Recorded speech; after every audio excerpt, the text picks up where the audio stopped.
anyone else experiencing this kind of like disconnect and just general disinterest in the job search? I just feel like I don't care anymore. And it's so bad. Like, because I graduated in 2023, so I did work a little bit in my field. I did have a job in accounting for a little bit. Well, right now I'm still waiting. Welcome to Pegasus versus the World, where we take on challenges, comedy, trending topics, and some travel. City boy! City boy! All right, here we are.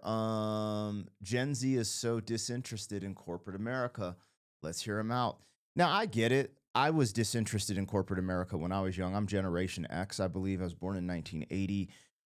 Totally understandable, especially when, you know, a lot of the people that came before you. So we're in these unique generations where I think, you know, the boomers and stuff, I believe their generation saw their parents really go through the thick of it and the struggle. And because of that, they kind of benefit from that. And then out of that came this generation of chase your dreams, follow your passion, etc. Because there was a generation who lived through like the Great Depression, which was horrendous. The Dust Bowl, the Civil Rights Movement. Like there were so much different things going on that I think we've just gotten to a place where we've been that's my dog. If y'all heard that crazy snort, sometimes is this what one of them's having some type of allergy to something. Anyways, so I just feel like, you know, since the 80s and 90s and 2000s, you know, a lot of the narrative is chase your dream, you know, chase your passions, etc. And if that's something you want to do, it's totally the total complete opposite of corporate America. Right. There's actually some people I know who are like really good in the corporate setting where they like it. They like moving up the ranks. They love their job. They're kind of dialed in like, yo, this is my calling. You know, I'm corporate. I'm going to work my way to CEO or, you know, get some ownership, you know, things like that. And then there's people who just kind of do it because that was kind of the path where it's like, hey, this is how you make money. And then there's the common folk who are just like, damn, you know, especially I feel like there's a lot of distraction, right? On social media, everyone puts out their highlight reel instead of their real life. I think it's easy to be like, man, I want a piece of that. Like, this is so disinteresting. Working in general is hard, you guys. And I feel like since human inception, the concept has work hard, do things because you had to, but we always try to make things more comfortable. We try to make food taste better. We try to seek our pleasures. And now we've gotten to this peak, this zenith, where we're actually like, damn, like we have the greatest food. We could actually relax in a bed and not lay on hay. And, you know, I don't know. So I do think we're at a unique point because I think a lot of human innovations have led to comfort and pleasure, air conditioning, all these things that honestly a lot of people take for granted too. Because, you know, me being an 80s baby, we didn't have air conditioning in our cars. We had to roll up the windows, just like little things people take for granted. Most cars were stick shift. It's just interesting how things change. And then this mindset starts to resonate with a lot of different people. But let's hear her out. Before that, this one has gone viral. Her name is Livy Lou. She's on TikTok. I'm watching this from her TikTok. Go show love. I always want to highlight the people we're watching. I'll give her a like just for her putting up the content. If you rock with me, I'm Black Pegasus. Link in the description of my other channels. Like, share, comment, subscribe. And let's see what she talking about real quick. Yo. Is anyone else experiencing this kind of like disconnect and just general disinterest in the job search? I just feel like I don't care anymore. And it's so bad. Like, because I graduated in 2023, so I did work a little bit in my field. I did have a job in accounting for a little bit. Well, right now I'm still waiting tables. My parents are just really getting on me because they're like, Olivia, you need to act like you're unemployed. Like, you're getting comfortable with your job. And it's like, no, I'm not getting comfortable. Like, in fact, I want to get out of serving. Like, it's great for what it is, but, you know, it's ultimately not what I want to do. And I do want to get out. But this other life, this like 9-to-5 life doesn't seem very attractive to me anymore. And It's interesting that it was attracted to her at any time. I'm just going to keep it real. I was a rebel. I never wanted to work a 9 to 5. I hated having to clock in when I was doing telemarketing and more stuff that was really on that formulaic thing. But in general, I struggled working for other people. I didn't know it until I got older, but building someone else's thing up was I always struggle with that since the when I started working. And I started working at 14. I started washing dishes. I wasn't as, when I was 14, I started washing dishes illegally at this Italian restaurant.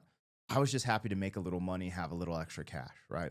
But when I started turning 18, I was like, bruh, also when I started making music and found something I was truly passionate about, making hip hop rap music, it like took over my world. So I would only go to work as a means to an end. I went to work so I could have money to record in the recording studio, to purchase beats from producers and try to grow that. So I think the best way to approach work is just, hey, we have to do this to try to move ahead, right? If you're lucky enough to have some type of motivation or inspirational piece that is like for me, it was creating music that, oh, I can't wait till I get this check so I can do this. It kept me really moving. But a lot of times we have to remove the inspiration and motivation and create a routine so we can be consistent, because consistency is what's going to get you over the line. And even at your jobs, like a lot of times people will oversee it, but and it just depends on what type of work you're doing. But a lot of times at work, you could be developing a skill that you're not even really aware of. And whether it's like being a server, you're a great communicator. That's why she's talking so well on this camera. There's things then she can maybe pivot to content creation, or there's just different things. Everything you do in life over and over again, you start to develop a skill, whether you realize it or not.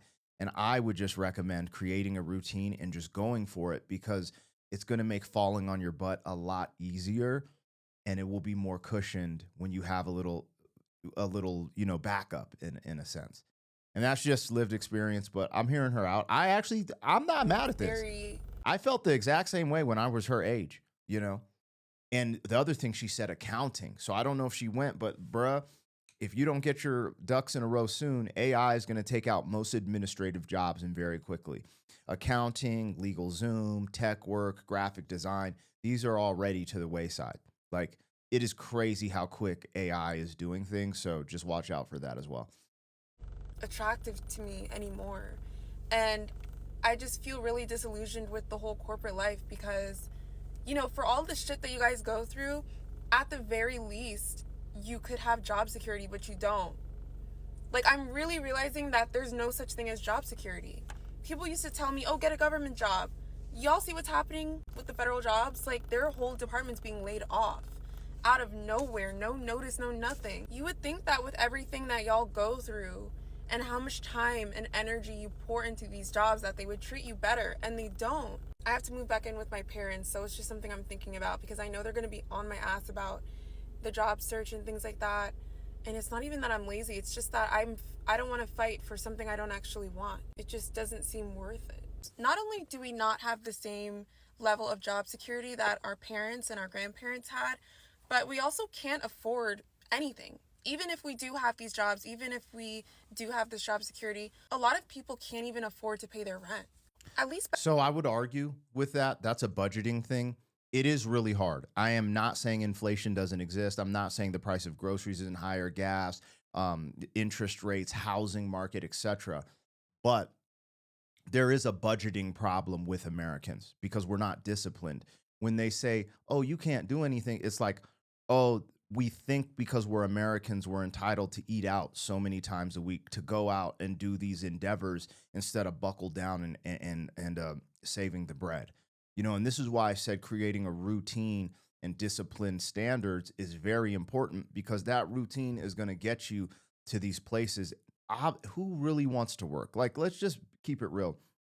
You know, I like to work in a sense, but like, for example, like I like to work in jujitsu and working out. Like, you see the changes in your body, the changes in your skill level, and I actually truly enjoy that. But like, you know, I don't know, there is something about work Like if you're on a ranch and it's your ranch and it's just natural. It's like, oh yeah, I got to go feed these, chickens and cows and go do this, that, and the other. It doesn't seem like work. But if you're like a ranch hand working for someone, it almost shifts the dynamic a little bit. So I don't know what it is about the relationship with work and people in general, especially in a society that we have so many comforts and so many things to distract us and entertain us. Right? It's easy to just be like, "Hey, I want to blame this person, or history or whatever for where I'm at because I deserve to go on vacations. I deserve to live in the lap of luxury and all these things. And we got to work for it at some capacity. And I do believe if you dial in and create a routine and stick to it, be disciplined with your budget, you can essentially start doing things like a side project, hobby, and turn that into your main thing until, things start to float. Then again, I'm going to just keep it real with women, man.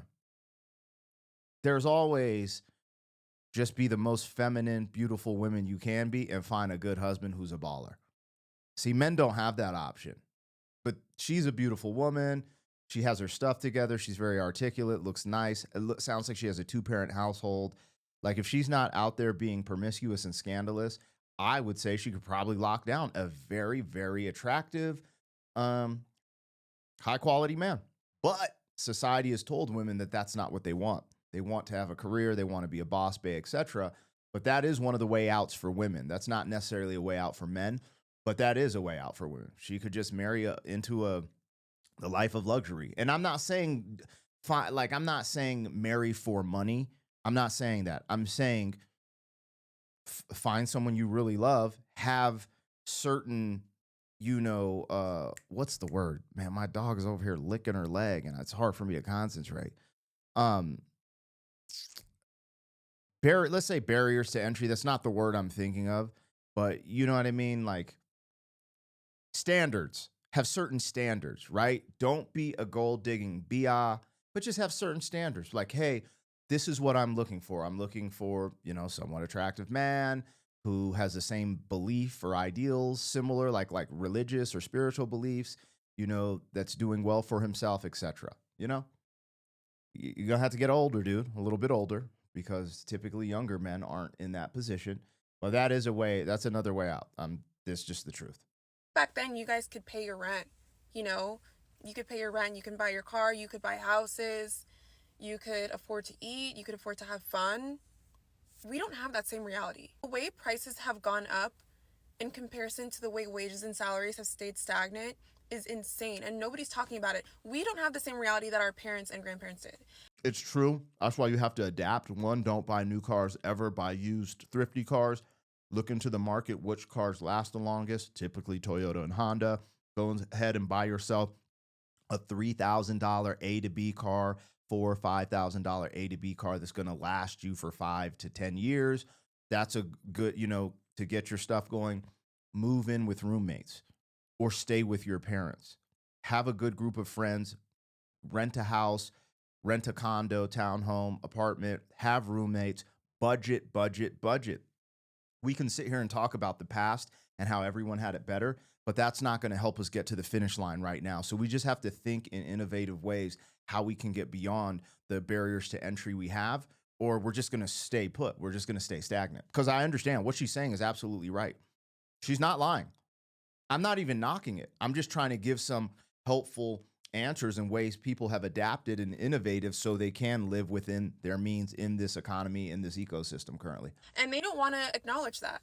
What we're fighting for is not the same thing that you guys were experiencing. Sure. So it's like, that's facts. I'm fighting so hard to get some 9 to 5 that's going to pay me barely enough to rent a room in a house and live in fear every day of being laid off on a random Tuesday. And then in the midst of that, I don't even know if I can put food on the table. Or if I can put food on the table, I don't know if I can put gas in my car. And if I can put gas in my car, I don't know if I can have fun because I need to put food on the table and gas in my car. Our money is not going as far as it used to go. And what is fun? I don't know what fun is. That's one thing that's not in the budget. First, budget. Look at the spreadsheet. Look at it. It's doable, you guys. It's doable. Now, is it fun? I don't know what that is. I don't know what that is when you're trying to survive and create financial freedom for yourself and your family. Again, this is coming from a man's perspective. So I don't really know what fun is at that level. Even when I was rapping full time, I would have fun because I was chasing my passion, but it was still hard. And I ended up going in debt like $40,000 in investing. And it took a long while to get out of that hole. It was 30,000 was on credit cards, 10,000 was on a loan. And I feel like we're getting gaslit about that. Like, home prices, tuition prices, like the way everything has gone up and they're paying us the same amount of money is insane. So excuse me if I have no interest in fighting for my life in corporate America. I'm sorry. So the one thing I notice these people never notice about the barriers to entry to make a lot of money because of technology, because of crypto, because of AI. So you have to develop a skill that is high earning, right? So content creation is something that really is bubbling, and there's a good payout for that as well. AI, tech driven stuff. So that's the thing I would say. I would say create a routine, get your money, get your base, and figure out a life that you can afford from your job. And if this job leaves, that you can implement another job similar to that to live that life, save your money, build up. As you're building up, develop a high something that could pay you more, a skill, right? And you might have went to school. A lot of times school is a waste of money and time. So that's just something you'll have to learn from lived experience, depending on what type of degree you got. But that's just something to think about. Anyways, I like her. She was good. She's not off base. I think we have to start thinking about solutions now instead of just ranting the same thing. Everyone on TikTok is saying the same thing. So it's like, okay, cool. Well, what's the answer? Because the answer isn't going to be talking about it on TikTok. Now let's have the conversation, start finding some resolution, and then start working towards it. And yeah, maybe we could have some shifts in governmental things, etc. But you can never depend on the government. You can never depend on anyone but yourself. The quicker we learn that, the faster we'll get to some resolution. Anyways, let me know what I got, what I missed. Like, share, comment, subscribe. Holla. City boy, city boy.